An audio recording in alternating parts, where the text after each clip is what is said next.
Let me tell you why you're here. You're here because Brisket. And Daz, Brisket. and Daz, a much better duo than Brendo and Hats. Brisket. And Daz, Brisket. and Daz, fuck you stacking hats. Brisket. G'day, mate. How are you? Good, mate. Hey, welcome to the Brisket and Daz show, everybody. Exciting What the stuff hell's here going tonight. We have got Brisket and Daz here because Brendo and Hats have both gone AWOL. So we've commandeered the 2-Bit Idiot studio. We wish we were actually sitting in Hats' garage, but these poor people, they just have to listen to me and you rabbit on with some shit for the next however long we last. What do you reckon? You know what they say, mate. Don't ask for permission. Just fucking do it. You know, we We got some- didn't ask for We got these some guys. pretty big boots to fill here. We might have a surprise guest dial in a little bit later on, but really? let's just riff on the week, mate. What's been going on in Brisket's world? The cutting issues, mate, in Bitcoin land. Cast iron. What's the go with cast iron? what's your position, Daz? Mate, I got to admit, I'm a gas guy, right? So I cop enough shit normally from Brendo about being a gas guy. Got to be pure blood charcoal, but cast iron grill most of the time for the steaks. But if I'm inside the house, it's stainless steel. Actually, I don't have a cast iron pan. Where do you sit on the big debate, mate? How I don't know if you saw. What's that? I don't know, man. Like, this whole fucking thing seems like we're just fucking bored, with the price and everything that's going on. It's just like, let's just have a go at the smallest little thing we can think of. I don't know. You find it's it funny, hilarious how the rest of the world's imploding on these failing currencies and markets are all to shit and all this sort of stuff. And the only thing Bickering. Bitcoin Twitter has to bicker about is whether we're cooking with cast iron or stainless steel. Yeah, well, we must look like fucking psychopaths. We are psychopaths. Yeah. It's a beautiful thing. So where do you sit? Cast iron. Oh man, like I use charcoal a lot. So like, I love my charcoal grill. For the taste and for the fucking resiliency. There's wood everywhere around here. I can just go and get some sticks and burn them, turn them into charcoal, and I've got a cooking medium. I don't need to worry about gas or electricity. So for me, it's a resiliency thing. But I did a year of Ray Pete kind of stuff, and he's very funny about eating non-organic iron. So you've got heme iron in your blood, and then you've got inorganic iron oxide, that you get in your supplements and also in the iron itself. So for me, like eating from a rusty pan, I don't know, you're supposed to season it and stuff like that, but if you're cooking sauces in it, the acids and stuff, man, you're going to be eating some of that iron, and iron, like you wouldn't eat aluminium. Like, why would you eat iron? So that's kind of my thing. I don't mind cooking a steak on it because, you get a good sear and it cooks well, but, charcoal all the way. And if you're doing a sauce, stainless steel is mine. But, fuck, it's your life, man. If you want to cook with a Teflon coated piece of crap aluminium saucepan, go nuts. How's our safety liking it to slaves? All these people acting like slaves to clean their cast iron pans. It's been funny. It's been funny to watch. Here's another hot topic for the week: health insurance. Shitcoin or not shitcoin, Brisket? Where do you sit, mate? What health insurance? Come on, mate. What is it? Shitcoin? I've never had health insurance. Like, I remember when they brought it in. You remember they brought it in. They said we're gonna incentivize you to do it because we're gonna give you a Medicare levy, or a discount or some shit like that. And it's going to increase each year. And I went, oh, fuck, do I have to do that now? Because I don't go to the doctor much. I'm not a doctor guy, So I've never had health insurance. I pay the excess and go, I don't like paying it, the Medicare excess, but it's like, I'm not going to buy some shitty health insurance that I'm never going to use just to avoid paying tax. I'm like, fuck it, I'll pay the excess and and not get health insurance. But then when I bought the house, we had to get housing insurance, and I paid, I don't know, $150 a month or something for this fucking housing insurance I never make a claim on. And this Bitcoin thing comes around, and it's like, well, why don't I just take that $150 a month and whack it in a Bitcoin? And that cooling off period, or no, what's it? A waiting period, where you can't make a claim. The first 18 months, 2 years might be hard, but within a 4-year period, you're kind of set. And then whatever you don't have to claim, that's just gold, So I still haven't done it with house insurance, but I look at that direct debit in the bank account and go, fuck, I don't know. I might just. It's an interesting thing to think about, man. I would get rid of health insurance tomorrow. I don't think we get value for money out of it. Convincing my wife, on the other hand, and I see her point too with the kids and all that sort of stuff. Being up in Cairns, like it's largely useless in Cairns because if you've got to go to an emergency, you've got to go to the base anyway. So we've got a private hospital there, but it's very much, just sort of elective staff. When we had the kids, it's nice to have a private room, do all that sort of thing. So it has had its uses, but me, touch all the woods, I've never had to actually spend a night in hospital myself. So I sort of look at it and I go, well, I've never used it, but I bet you if I got rid of it, I'd do it in a hurry. But I think it's like a security blanket thing for the wifey to think about. If something happened to her, me, or the kids, and you needed to get on a waiting list, like, you could just go in and opt in to go and get, one of the best surgeons that you can, wherever that may be, get in there within a short period of time and get whatever you need done. And having that health insurance, if you don't have large access to fiat in your bank account at that needed time, then it's a bit of a security blanket. And I can see that point. Extras are a total shitcoin. I've got rid of extras quite a few years ago. We were paying extras for a while. That's one of those things.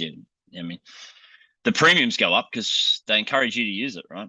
So, they sit there and say, oh, well, look at all these extra claims you can do. You can go and claim on this and you go and claim on that. If nobody did any claims under, this guise of getting back more value than what you're paying, which is totally untrue, then our premiums wouldn't be so exorbitant. But I guess the big elephant in the room today for me was, our official CPI in Australia. What was our last print? 6-point-something%, 5.3 the sort of quarter before or whatever. Can't remember off the top of my head, but 9.3% they stung me with a premium rise on the health insurance. So it's like, oh, we always just go up by CPI. And it's like, well, no, you don't, because last year was 5%, the year before was 6%. We've had no inflation officially, by the So are they looking at a different CPI than me? Than what my sort of, I think they're actuaries. They're nerds that sit in the background analysing the data. I think they've got a better take on what health costs have gone up, in terms of percentages, and what they probably should be going up in. You mean they might actually look at the actual costs for the year? That'd be handy, wouldn't it? If the powers that be in the Reserve Bank and so forth actually looked at some realistic statistical data and not hedonic adjustments here and there and whatever, paint whatever narrative suits. Wet your finger and stick it in the air. Yeah, and that's what right. It was, what number should I print today? Exactly. So yeah, it'll be interesting actually your take there on insurance. I wonder if our mutual friend Greg Foss would he should add that Bitcoin's not just insurance against the fiat Ponzi, it's insurance against all insurances. If you hold it over a big enough time frame. It's that period of waiting, that no claim period where you can't draw down on that optionality. Like, how long is that? Is it 2 years, 4 years? It's, I think, max 4 years. Can you go through life without any fuck ups in 4 years? At this point in time, with all the world shittery going on, and even if you got insurance, can you rely on them to pay up when you need them? I don't know. I kind of look at it and go, fuck, I'd rather have some sats. And then if there is a hailstorm or there is some, flood, or my kid needs freaking cosmetic surgery or something like that, I can make that value judgment at the time and go, is it worth spending some cash, or is it worth, paying private? Can they always have payment plans, man? Like, You know, you go for private surgery, you can still go for private surgery without private health insurance. You just need to pay for it. You know, you can get loans, you can get payment plans. And how's a payment plan any different to paying in advance in case you need it? You know, and you never use it, and you can't get that money back. It's gone. Righto, Brisket, we're back after some technical difficulties. Apparently my audio went to shit. So hopefully it's coming through a bit better now. Who fucking knows what we got up to and what we were talking about, but it was obviously Ken ramble on with some shit. I think we're talking about health insurance, but we'll move on from that. Hey, I got something to pick your brain about actually, dude. Yeah, shit, man. Australian Beef Initiative. Talk me through it. Go. You sprung that on me. Fuck, man. It's as much as you're able and willing to share at this juncture. It's along the whole lines of, you know, don't ask permission. Whenever you get a group of Bitcoiners together in a room or in a virtual space and try to get anyone to agree on anything, it's fucking chaos. Having said that, we all got a very clear sight in mind, and that's getting beef out to as many people as possible and setting up those direct connections between individuals. We don't really know how we're going to get there, but that's okay because we've set our intention forward. You know, we know where we want to go, and we're just figuring it out. I guess the big plan is when Slim comes across, we're going to start setting up some summits and getting people together and getting farmers together and getting Bitcoiners together and start talking about the issues we all have at hand. You know, what is. For those who don't know, who's Texas Slim? What does he do? Texas Slim, I guess he's a cowpuncher from Texas. I don't really know what a cowpuncher is, but those guys. I don't know. I think he's just like us. You know, he's a bloke that values meat and doesn't like the way the food system's gone and the way food processing's gone and the way packaged foods are made, and wants to get back to basics. You know, farmer grows a cow, processes it, and sells it to his community. You know, it's not complex.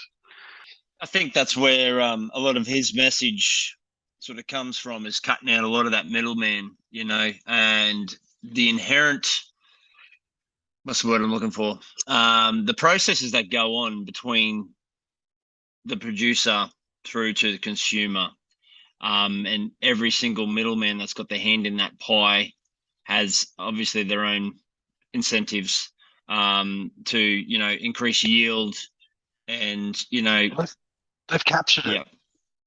They've captured the whole process and they've turned it into a commodity. You know, you have a product and you're very proud of the product, and then some clown comes along and makes it into a commodity. And what's a commodity?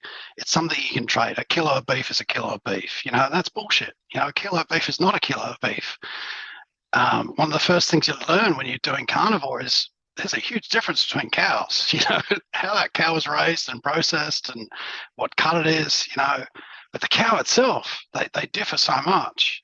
And it's really about taking the commodity out of beef. It's turning it into a product again, where a farmer can be proud of what they're producing. A butcher can be proud of the cuts he's got in his shop, you know, taking the commodity out of the beef, out of the food, and making it into a product again that someone can be proud of. He talks about vertical integration. My preference is shortening the chain, shortening the supply chain. You know, it's the same shit. It's cutting out those middlemen that just want to take their slice, want to take their cut out of it, with having, you know, all this crap that goes on. One of the big things, takeaways from me out of reading a couple of those books and just learning about the whole sort of carnivore way and what the sort of stand for and what they're promoting is, didn't really sort of, in a roundabout way, understood that obviously they're incentivized to fatten that cow up, you know, get it as heavy and as more bang for their buck when they go to sell it, right? And that's, again, those supply chains, all those middlemen in that supply chain having having their influence on that cattle. So if the farmer who raises it from young gets it to a point, they sell it on, goes to another sort of processing yard where they'll pump it full of grain and get it like really fat and, pumping it up full of shit that's not good for us, and all of then when you've got a whole heap of cows not in a natural environment, you've got them in pens and you've got them in these processing yards and all this sort of stuff. They pump them full of antibiotics and all this sort of stuff so that they don't get sick. But then that's all getting passed on through us as well. Whereas if we were to cut out all that supply chain and we just went straight to the farmer who grows the cow, processes it on site and hands it straight to you, you don't have all the grains, you don't have all the soy shit, you don't have all of that other crap that's no good for us if you look through our evolutionary roots, as well as all the steroids and all the antibiotics and everything else that comes along in that process. You're trying to get straight back to as clean a eating as you can. And, it sort of plays into that as well. I wonder how much, all these studies over the years to say that meat's bad for you, how much, and whether there is any truth to any of that study, which I highly doubt. But anyway, we can leave that for another issue. But a lot of that is probably because of the way that beef is produced and put on your plate today. When you buy from the supermarket, it has got all of that other shit that goes in. So if there are any studies with any sort of objective views on it having a negative impact to your health, chances are it's not the beef itself, it's all the other shit that went into it before it got onto your plate. You know what I mean? And as I said before, I highly doubt, all of those studies have a perverse incentive for other things. Just so happens the soy producers and all these people with agricultural interests are the ones promoting these studies to say, for fuck's sake, cow farts are bad for the environment. Like, who actually believes this shit? Australia's got some pretty good beef though, man. Like Australia as a country produces some mean fucking beef, and they sell it for a fraction of what it's worth. We're very spoiled here for what we have, and we have access to some really good grass-fed beef. The problem the US faces is they've tried to turn it into a factory. A factory. Your inputs coming in and outputs going out the other end. And you can't cheat proof of work. They've taken it to a certain point where they raise their steers or whatever to a certain point, and then they ship them off to the fattening farm, the CAFO, grain feeding center, and they feed them Skittles and whatever else they can that's cheap, that gives them calories and puts the fat on their muscles, but that's as far as they can take it. Now they're had enough. They're sick of that shit. They want to get rid of the cows, and they want to feed you freaking cricket burgers and soy shit and whatever other crap that they can manufacture en masse and get out to you with very little effort and proof of work. You can't cheat. You can't cheat the time it takes for one cow to give birth to a calf and then to raise that up to a point where you can then slaughter it and put it on the table. And they don't like that. They want to reduce us to crickets and stuff that they can feed crickets on freaking leftover refuse and then grind it up and put it in flour and say that's some food. Fuck off. How do we get back to something where we can trust the local farmer? We know who the local farmer is and buy their beef or buy their lamb or buy their goat or whatever produce they make. How can we set up those channels again and go back to how it used to be? Doesn't mean go back to Stone Age, but use the tools we've got. Bitcoin's a big tool. We don't need to ask permission to exchange value with another person on this earth. It's just taking back that control and going, I don't need your processes and shit. Whether that eventually goes to the point where you've got black market beef, where you can't get approval to kill your animals that you've grown and raised, and now you're selling it, on the grey market. I don't know how bad things are going to get, but they're not looking great. Well, we've seen some examples in the States. Hey, obviously they're a lot more sort of down that path than what we are, a lot more problems. But, just recently there was a few stories shared around this Amish fellow who was selling raw milk, and all the authorities come in and basically raided the property and put all these stops on that. So, if that's the way they want to go, you could foresee a future where, this direct sale of beef will be possibly, regulated, and more It's so already than it already regulated. is. And yeah, exactly. Like, and basically forbidden access to do so.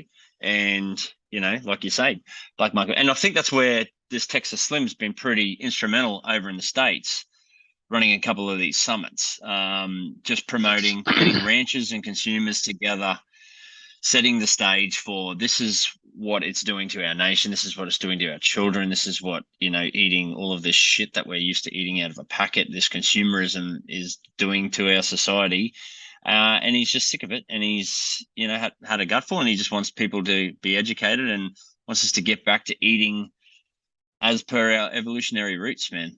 Just good, healthy as we can, paddock to plate.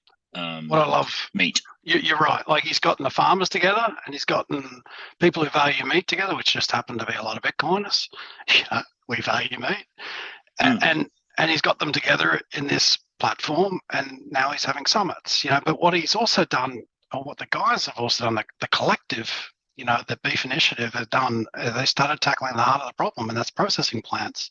They've only got three or four big processors in the US, JBS and Tyson and whatever.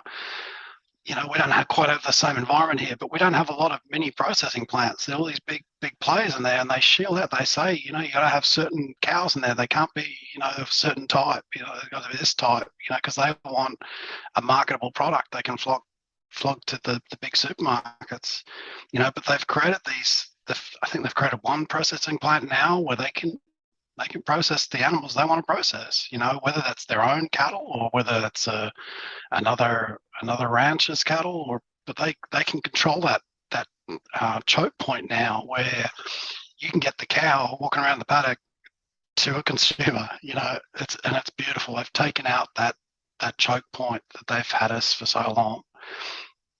I think it's a really good illustration of people's power in order to be able to create these little circular economies outside of the system. And you hear it all the time. You hear, some of these backward or backdoor sort of Telegram groups and so forth, or these groups that have been put together over the last couple of years, particularly freedom-loving groups and so forth. But they really find it, like me sort of sitting on the side observing some of these groups, they really find it hard to pull the trigger and get these ideas from idea to fruition.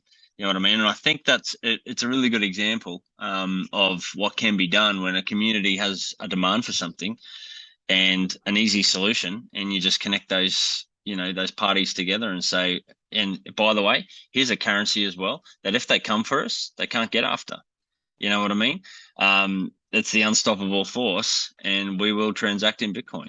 And a lot of these ranchers in the States, from all accounts, aren't that comfortable with Bitcoin yet, but they understand that there is a pool of people motivated to buy their goods off them, and they're willing to probably pay a premium above sort of market rate for that, and they're willing to pay in Bitcoin. And, part of that education process is about, well, you don't have to marry Bitcoin. You can accept Bitcoin as a medium of exchange until such point. And, inevitably, as you get 100 Bitcoiners coming to you in a month, demanding beef, you're going to say, what is this Bitcoin thing? And you're going to get curious about it. And then you're going to say, well, maybe I need to store a portion of my wealth or that income that comes in. Maybe I just don't convert it to fiat anymore, and it's one of these other ways that we create these circular economies and we reach a hyper-Bitcoinized world is, creating that supply-demand relationship between, it's a classic example. And so if I just to pivot over to the Australian Beef Initiative, so a bunch of you Bitcoiners looked at probably that model where you all love beef, and then you've just come together and said, we want to create that here as well. So you're taking some of the learnings from over there, you're bringing them in here. And then I understand that Texas Slim's offered to come to Australia and run one of these summits next February, yeah? Is that the sort of date? No firm date yet, but that's the sort of timeline we're looking at? Yeah, so I don't want to announce anything that hasn't been announced already, but yeah, he's coming to Australia. Can we edit that out? No. Don't ask permission. Just fucking do it, Daz. You don't have Don't editors. ask We permission. don't have editors. We got I can Brendo. do it, Dad. Brendo around to do the editing. We'll just keep it in. Yeah. Fuck that. Yeah.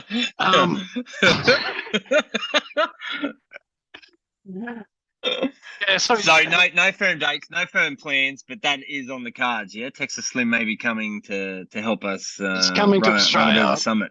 We're gonna milk his presence as much as we can. We're gonna have as many frigging summits as we can. The big one, because it coincides with Beechworth, we're gonna get it going at Beechworth, and maybe there's a farmer in Albury that very close to Beechworth, and he's a regenerative farmer. He's Bitcoiner. He's been orange pilled. He gets it, and we may have it at his place. But we've also got other options. The key is we've got Slim for a few weeks, I believe. How much can we use him and his influence, because he's a really approachable, easy to talk to bloke, and he's got some credibility because of that Texas presence he has. How can we use that to get some time with the farmers and get them, because there's so much demand among Bitcoiners, and it's not going to take much for people to get together and set up these little economies, I guess. Whether they use Bitcoin or not, I don't really give a shit. Bitcoin's good enough that I don't need to go out there selling it to farmers. I don't need to go out there selling to people who need beef. If it's the way to transact without any other person being involved, then they'll use Bitcoin to do it. They don't have to hold it. They'll eventually figure out this shit holds its value over time, and they'll come around. But I'm kind of over trying to orange pill everyone. They'll get it when they have to. Yeah. Amen. Good stuff, man. Now, look, so I'm super pumped for that sort of thing, because I mean, I'm pretty lucky where I live. We got access to really good beef. Got access to a few farmers, but there needs to be more farmers. There needs to be more direct to consumer. There's one really good farm. We got a friend of mine. We weren't, this was going back a few months. We wanted to stock the freezer. And so we went halves in an eighth, so I ended up with like a 16th of a cow. And it's really cool because you pay like an average price per kilo. You get your sausages, you get is it Osso Bucco? I still haven't cooked that yet. I don't even know what to do with that. It's like Bucco, yeah. I did Google it at one point. Yeah, you got some T-bone, some tomahawks, some slices of rump, a big, a couple of things of mince. So it's a really good way to buy it.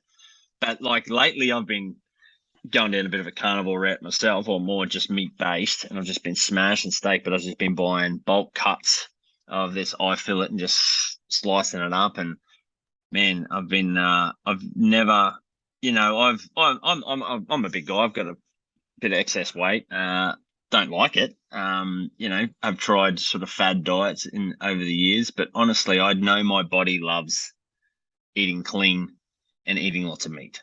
I've done it years ago. I did like a paleo kind of thing before paleo was really popular, and I responded really well to that. It's a habitual thing, and it's a lifestyle thing. And, I've just been primarily eating beef and eggs for the last sort of 8 weeks and just shredding it. My body's just loving it. Energy levels are huge, not getting as irritable, not getting as, those sugar come downs and that sort of stuff. It's just, when your body likes something, really, really early, didn't take too long for my body to adjust to, and it motivates you. Like, I don't want to eat any other shit at the moment. I just enjoying eating beef. And like when I bought, as a funny story I was telling someone else today, actually. So when I bought my gas barbecue for the win.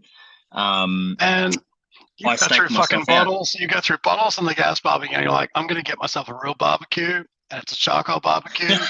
And you'd be like, I'm not putting my shit coin into fucking gas anymore. Be a real man. I'm way too high time preference for charcoal. When I become a real man, I'll move to charcoal. You'll light it 15 minutes before you need it, and just wait. You just wait, mate. And then I need a quick win. I need a quick win. So I was worried. Anyway, when I bought my gas barbie, it's Ziggy, and it cooks a steak very well. I actually beefed myself out, but I think it was because I was eating so much other shit. You know what I mean? So I was eating lots of shit and I ate lots of beef, like heaps of beef. And I remember distinctly thinking, if I put another bit of beef in my mouth, I'm going to actually hurl. And I thought I was scared when I started this sort of carnivore lifestyle that I was going to get that early, but I haven't had it. And I don't think I will because, like come 5 o'clock in the afternoon, I just can't wait for that juicy, buttery, salty taste of steak and fat to hit my mouth. And it's so satiating. You don't need it. Nah. Yeah. When I first did it, so probably four years ago now, I remember the first 2 weeks I hit that point where I didn't know what the fuck I was doing. I was just eating burgers. I was eating burgers every day for every meal. And by like some point within the first 2 weeks, I went, I can't look at another burger. I just don't want to eat it. I can't eat it. And so I went, fuck it. I'm just not going to eat. And then I went to bed without having any dinner, and I think I might have had lunch. I just went, dinner's too much. And then by the time lunchtime came around, I was so friggin' hungry that burger, it's the same mince, cooked the same way. It was like just glorious. I was almost in tears. It was just beautiful, And all it was I'd taken a break from eating, I just shoved so much meat in myself because I thought it's like, how do I get rid of that craving for carby stuff? I'll just eat more meat, But at some point I just went, I just can't do it anymore. Can't do it. But another good point, I guess, out of the carnivore diet too. So to get all your macronutrients, they say, so if you just live on steak, you're not going to get all of that really necessary vitamins and minerals that you get. What they say you need to do is eat full nose to tail of the beast. So that's all your organ meat, your liver, your heart. That's bullshit, man. Get all that good stuff into you. What's your secret? How do you get it into you? It's bullshit. Like if you're eating enough meat, you're getting everything you need. Like you just are. If you've been deficient your whole life and you're trying to stock, go back to a level that you need, you've got all your nutrients, micronutrients. It's micronutrients you're after.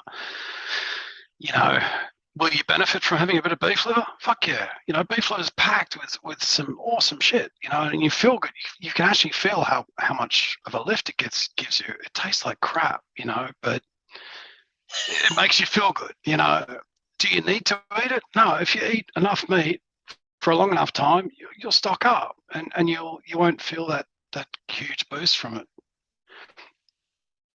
You don't need to. Is mine. I've been taking some desiccated liver, just because I don't know. I read you've been guilted into taking it. That's why you feel like you need to. You can't get everything you need from this beef, and you feel, I'll just take this fucking multivitamin. Or I'll take this desiccated beef liver, and then I'll fill it in. You've gone the safety route, man. It's bullshit. You don't need it. I love it. That's good. Yeah. That's good, Brisket. You know what I appreciate you, Brisket? You can always count on you to tell you exactly what you need to hear. Don't hold back. No holds barred, my friend. That's good. Fuck your beef liver, desiccated liver capsules. Actually, they taste a bit like shit anyway. But you're getting like a tablet, or a capsule that's freaking tiny. You got to smash 6 of them. You got to smash 6 of them. You paid $30 or whatever it is for that little tub. How much liver you got? I go to the shop and I get $4 worth of liver, and it is like this huge, lump of liver. Yeah, it's cheap, eh? It's so cheap.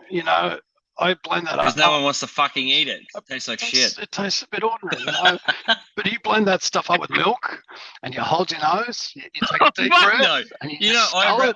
I wash your mouth out.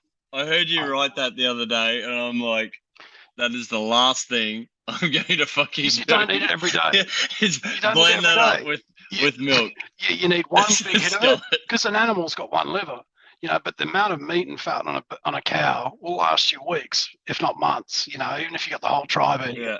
So you got one liver for the whole tribe, you get one hit of it, and then the next hunt or the next animal you harvest, you get another liver, so you don't need to eat it every day, but you have one big hit of it, that'll keep you going for a couple of weeks. You don't need it every day. Great segue. We've got about 10 minutes left and we've got to wrap this up. Quick little segue. gun ownership. So I thought I would share some stuff with gun ownership. I'm not going to ask you whether you do or you don't own guns. It's something I've recently gone down. And to be honest, if you go back 2 years, 3 years, I did not even ever consider a situation where I would want to own a gun. However, I have sort of come full circle in that realization that the world is looking uglier and uglier by the day, and we don't want to get all depressed about that right now. However, I made a conscious decision that if things got really bad, I would rather look at the gun than look for the gun. As far as hunting and being able to provide for my family and so forth. And we've got access to a lot of land up this way, and that was the main motivation. And I also think, you know, I got 2 young boys, and I think that's a skill that, you know, as a father, I think I should at least teach them a respect for guns, how to shoot a gun, how to, you know, bit of target practice, get them. I mean, I remember shooting air rifles when I was a kid. It was some of the funnest summers of my life. Just, you know, plinking along, shooting cans and little targets and so forth. It's a great little hobby. And I think, you know, it's probably important that they're brought up with responsible gun ownership and responsible gun practices and just a healthy respect for what they are and what they can do and what they can represent. And the smallest chance that zombie apocalypse and someone comes from my fucking secret beef stack, it's a deterrent, right? I sit on my porch with my little banjo and my shotgun next to me. Rocking chair. And when the zombies come for my fucking beef stack that they know I've got in my, which I lost in a aerial gymnastics. That's right. I lost my beef stack actually. Yeah. So boating accidents for your beef coin, for your Bitcoin, beef coin. That's a new thing, beef coin. When some shit coin is gonna pivot our ideas tonight and come up. You know what I got? Beef coin. Liver coin. Beef coin. Fucking shit coin. beef back cryptocurrency. Anyway, bad idea. Bitcoin's all you need, people. Anyway, we've got I think we've got our special guest dialing in right now. Hang on, where we got? Hang on, let's bring him in. I thought you were talking about the guest. Who is it? Who's that? No, Hello? he should be dialing in. Oh, no way. Who we got? Hello, first time caller. Hello, welcome. Hey, we got? it's Brendo. Hey, How you going, Is this your meeting? Is this your Zoom, mate? mate? Oh. I've literally How did you been get our sitting. fucking I've Zoom meeting? been sitting here the entire time with my hand up while you two have been rabbiting on, waiting to actually talk. Thanks Don't for put letting your hand up, man. Thanks for letting me in. Don't ask permission. Don't ask permission, Brendo. Just fucking do it. Well, I had to. It's your Speak up. podcast. Brendo, what are you doing, mate? What are you doing tonight? I thought you were having the week off, mate. Why are you here? Look, Hats is away. He's in South Africa for like a month or 3 weeks or something, and I don't know. It's to be honest, it's felt pretty good. Like I feel like I'm kind of coming out of my shell a bit now that he's gone. Like I'm not under this sort of massive Hats shadow, which I suppose the shadow is really just cast from his massive schnoz. It's just great. It's just great. So if you don't mind, I'd love to kind of just shoot the shit for a while and talk about like. I'm sorry, Brendo. That's all we've got time for right now, mate. I'm sorry. Yeah. We're wrapping it up, mate. Sorry. Alrighty. Okay. Cool. That's fine. Bye, Brendo. Thanks for coming. Brisket. Any closing thoughts, mate, for tonight? No, we're done, mate. Let's wrap it up. We're done. Brendo hates any it. any handovers to your massive audience and fans out there? That's how the professionals do it, mate. They got to wrap it off with a handoff. I got no sponsors or anything. I can't. Nothing, mate. Eat beef. What's that Australian beef Bitcoin, initiative stack hat you've sats. got on? All right. Can I say you two? Very good, you man. two, Thanks for the you two rip. are exactly like Hats. You can't fucking end anything. You just keep going. All right, sign it off. Any closing thoughts, Brendo? Now we cut you off, mate. Are you feeling okay? Yeah, I know you're a bit upset. Hats is not here. We had to step up and take control because you just couldn't cope on your own. That was great. We know you're missing. I enjoyed that immensely, and fuck Hats. All right. And Bodog. Thanks, Fuck Bodog. boys. Fuck Bodog. See you, boys. Thank you. Fuck you, Bodogs. See ya. See ya. Brisket. and Daz. Brisket. And Daz, a much better duo than Brendo and Hats. Brisket. And Daz. Brisket. And Daz, fuck you stacking hats.